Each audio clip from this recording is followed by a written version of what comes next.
বহুদিন আগে কুমারপুকুর গ্রামে বাস করত এক দরিদ্র ভিখারি হারু ও তার পরিবার।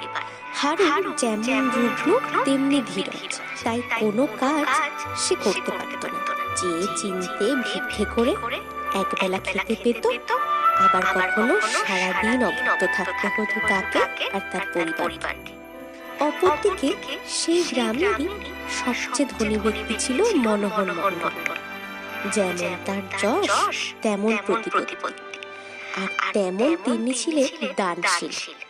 একদিন হলো কি, হারু সারাদিন ভিক্ষে করে একটু চাল আর দুটো আলু থলের মধ্যে ভরে দুঃখিত মনে বাড়ি ফিরছে। হঠাৎই পথে দেখলো মনোহর মণ্ডল দেদার হাতে চাল, ডাল, সবজি, ফল সব দান করছে। বহু লোক লাইনে দাঁড়িয়ে আছে। হারু তাড়াতাড়ি লাইনে গিয়ে দাঁড়ালো আর ভাবলো, সত্যি ভগবানের কি বিচার! কোথায় আমার মতো দরিদ্র ভিখারি, আর কোথায় এই মনোহর মণ্ডলের মতো ধনী ব্যক্তি! ঠিক যেন আকাশ আর পাতালের তফাৎ। কি করে ভগবান এরকম বিচার করেন জানতে বড় ইচ্ছে করে। অন্য ভিখারি বলল, কিছু বললে ভাই? কি বলবো ভাই, ভগবানের অবিচারের কথাই ভাবছি। আমরা খেতে না পেয়ে মরছি, আর ধনীরা দুই হাতে দান করছে। তো কপাল গো ভাই।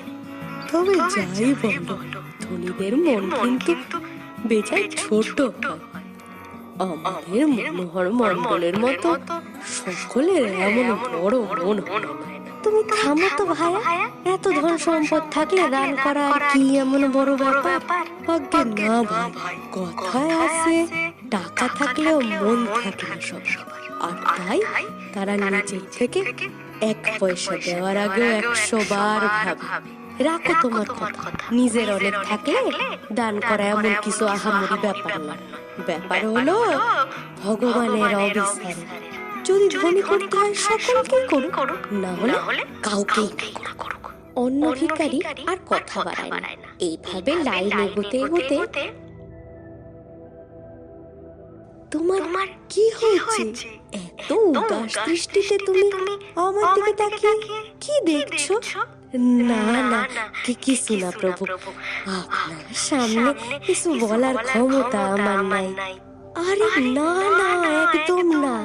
আমরা সবাই ভগবানের সৃষ্ট মানুষ, সবাই এক। তুমি নির্দ্বিধায় আমায় বলো তো কি বলতে চাও? প্রভু, আমি অতি দরিদ্র ভিক্ষুক। ভিক্ষা করে নিজেরও পরিবারের পেট চালাই। কোনোদিন খাওয়ার জোটে, আর কোনোদিন খালি পেটে শুয়ে পড়ি। আপনার প্রতিপত্তির কথা অনেক শুনেছি। আজকে আপনাকে দেখে নিজের মনে প্রশ্ন জাগে যে ভগবানের এরকম অবিচার কেন? আপনিও মানুষ আর আমরাও মানুষ। আপনি এত ধনী, এত সুখী, আর আমি দিন দরিদ্র। দেখো, আমি অতি সামান্য ব্যক্তি। আমার যা আছে, যা দিয়েছে, সবই ভগবান। তাই তোমার অত কঠিন প্রশ্নের উত্তর আমার পক্ষে দেওয়া সম্ভব নয়। তবে তুমি যদি চাও, আমরা দুজনেই ভগবানের তপস্যা করে তার কাছ থেকে এই প্রশ্নের সদুত্তর পেতে পারি। আপনার অতি দয়া প্রভু, অতি দয়া। আমার কোনো আপত্তি নেই, বরং আমার মনের দ্বিধার সমাপ্তি হবে এতে। চলুন, আমরা দুজনে অরণ্যের ভিতর গিয়ে তপস্যা করি। বেশ তো, তাই চলো। এই বলে মনোহর আর হারু গভীর জঙ্গলে প্রবেশ করল, আর সেখানে একটি বনস্পতির নিচে বসে তপস্যা শুরু করল।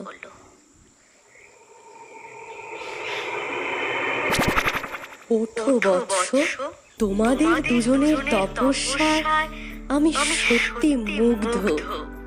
তোমাদের একাগ্রতায় আমি সন্তুষ্ট বৎস। বলো, তোমরা কেন তপস্যা করছিলে আমার? মহাদেব, আপনি স্মরণ এসেছে। আমার শত কোটি প্রণাম আপনার চরণে, শত কোটি প্রণাম মহাদেব। আপনি আমাকে কৃতার্থ করেছেন প্রভু। আমার প্রণাম নেবেন প্রভু, আমার প্রণাম নেবেন। প্রণাম মহাদেব। আমরা দুজনে তপস্যা করছি একটু বিশেষ প্রশ্নের উত্তর জানার জন্য প্রভু।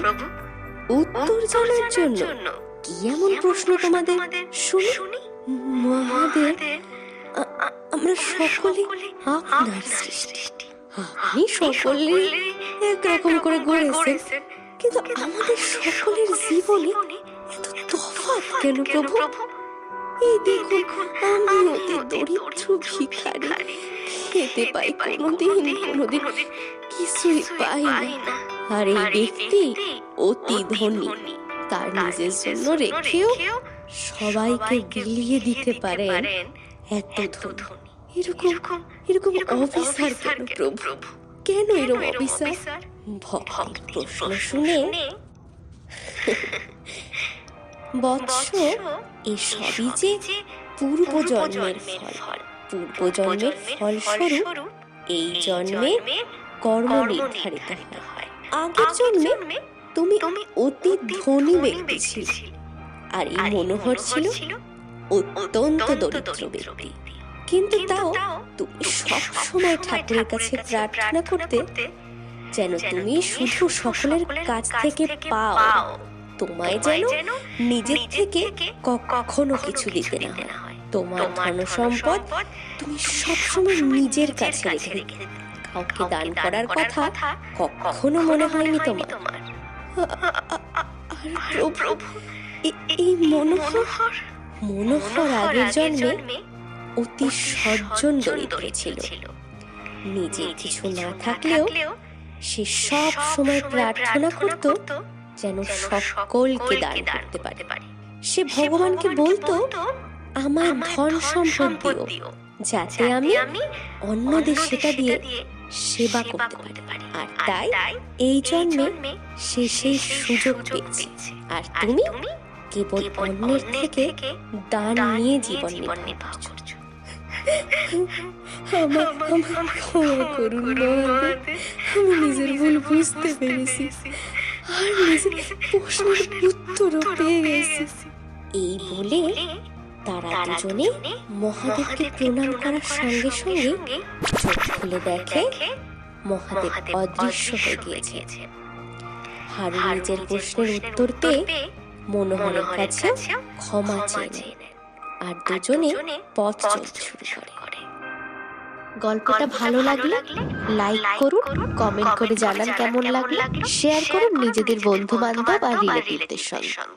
আর অবশ্যই আমাদের চ্যানেলকে সাবস্ক্রাইব করে দিন। আর আমাদের নতুন নতুন গল্পের নোটিফিকেশন পেতে সাবস্ক্রাইব বাটনের পাশে বেল আইকনটা এক্ষুনি প্রেস করে দিন।